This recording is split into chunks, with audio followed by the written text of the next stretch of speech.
It's becoming increasingly more difficult to eliminate digital distractions from our lives in the modern world.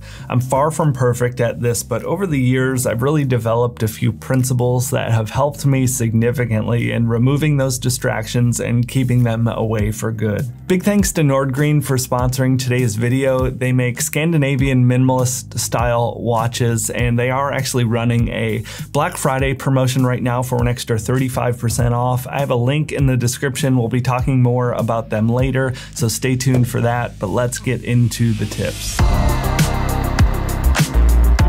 One really simple thing that I started to do a few years back after learning from Tim Ferriss was batching my emails. This sort of thing is entirely dependent on what type of work you do, but as someone like myself who runs their own business, I'm always answering emails and reaching out to clients and having a lot of different communications and back and forths with a ton of different people. I talked about this a bit in my morning routine video, but every morning I go through and clear out my inbox and then I just call it done for the entire day.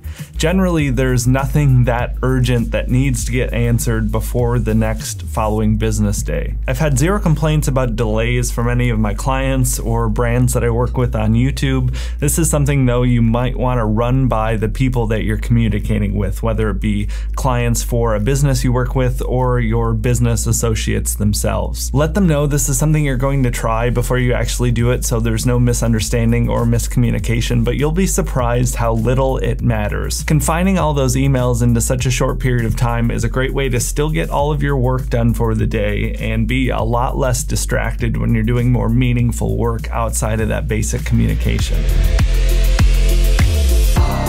Sometime during the spring of this year, I almost quit social media entirely and haven't really gone back. Being completely honest, I still do check my Twitter account from time to time, but I haven't found that to be too triggering like some of the other social media platforms. I also don't really engage and don't follow very many people there. But I think taking a break from social media can have a lot of benefits for a lot of people. I know this is a hot topic right now with the social dilemma coming out recently. It's been at the forefront of everyone's minds, but I think taking those digital breaks can be so helpful for your mindset, and you might just find yourself not wanting to go back at all. So whether you're on social media in a professional capacity or you're just someone that is a regular social media user, take a break from time to time. There's that constant barrage of grabbing for your attention and comparing yourself to others, which can lead to a lot of negative thoughts, especially if you're already in a bad spot.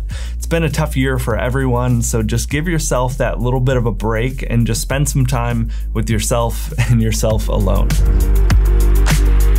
People are notoriously overconfident when it comes to multitasking. I've done this myself. I'll find myself, browsing Reddit on my phone while I'm listening to a podcast, while I'm cooking lunch, and I'm doing all of these things simultaneously all the time, and it really has a negative impact on your output in terms of work, and then also just the general busyness and stress of your brain. I find things like reading books or spending time out in nature, backpacking or camping or hiking is a really great way to kind of kickstart that reset of attention.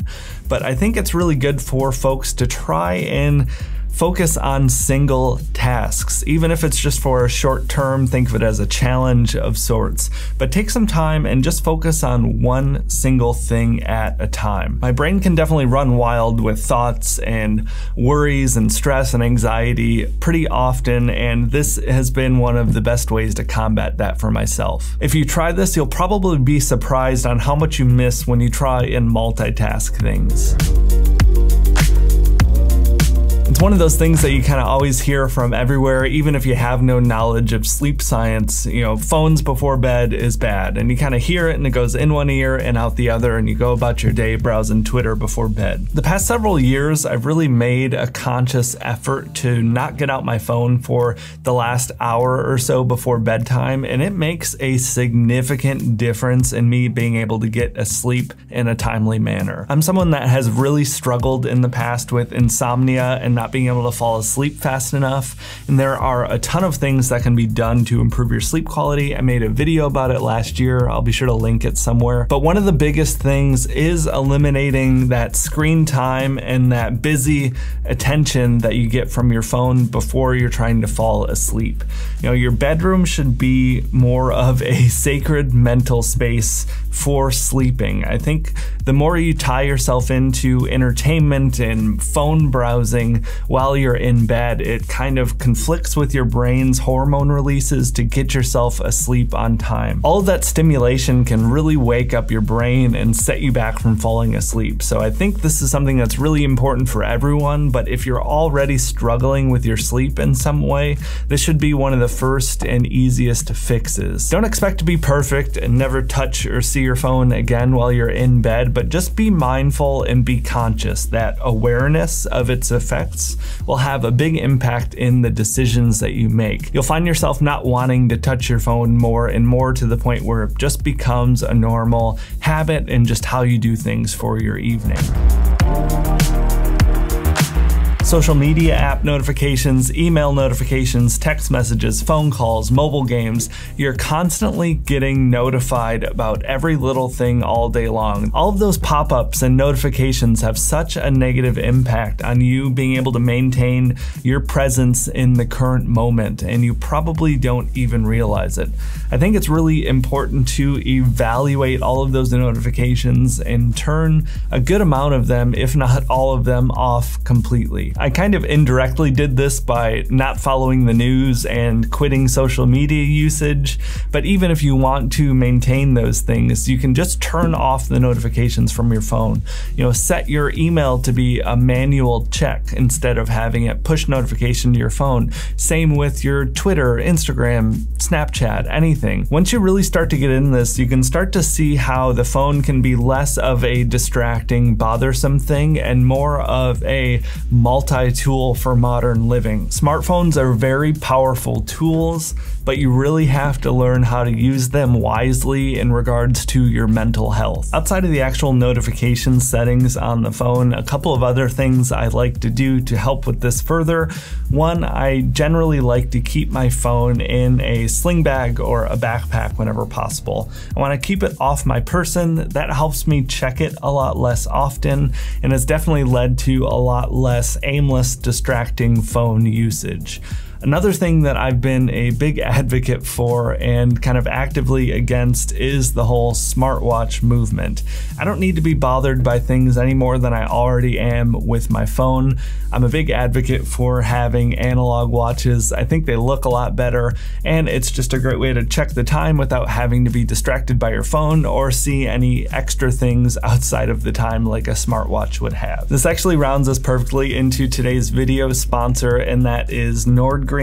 If you've seen the watch that I've been wearing for the last several months on the channel here, it's made by Nordgreen. This is the Pioneer model. I know I've had a lot of people ask over the few months that I've had it. They make minimalist style watches that are not only beautiful but incredibly functional. I also have been a really big fan of Nordgreen because they're doing a lot in terms of ethics. Their company operates on a completely carbon neutral basis, and all of their packaging is FSC certified and environmentally friendly. And on top of all of that, when you purchase a watch, they have 3 different charity programs in which you can donate some of the profits from your sale. You're able to provide water to someone for 2 months that would need it, education for a child for a single month, or donate that money to help preserve 200 square feet of the rainforest in Central America. As you all know, I do my best to partner with companies that operate in an ethical way, and they really seem to be doing their part in just about every category that I look for. And on top of the great ethics, they are just beautiful watches to have. It's been a pleasant addition to my minimal capsule wardrobe these past few months. Another great thing in terms of versatility as well,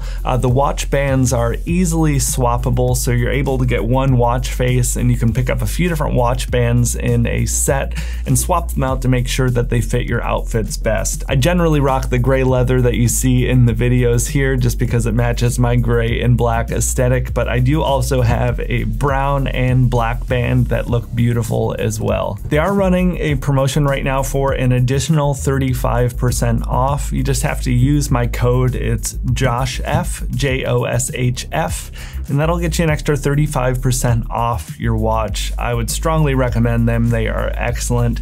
Huge thanks to them for sponsoring today's video, and definitely check out that sale if you're in the market for a watch. It's the best deal that they run all year, and it goes through December 1st, I believe. But that is going to be all of the tips and advice for today's video. I'd love to hear what strategies or principles you follow to help remove those digital distractions. This is something I've only recently become more conscious and aware of in terms of trying to eliminate them as much as possible. I'd love to hear your insights down in the comments. Thank you again for watching, and I'll talk to you in the next one.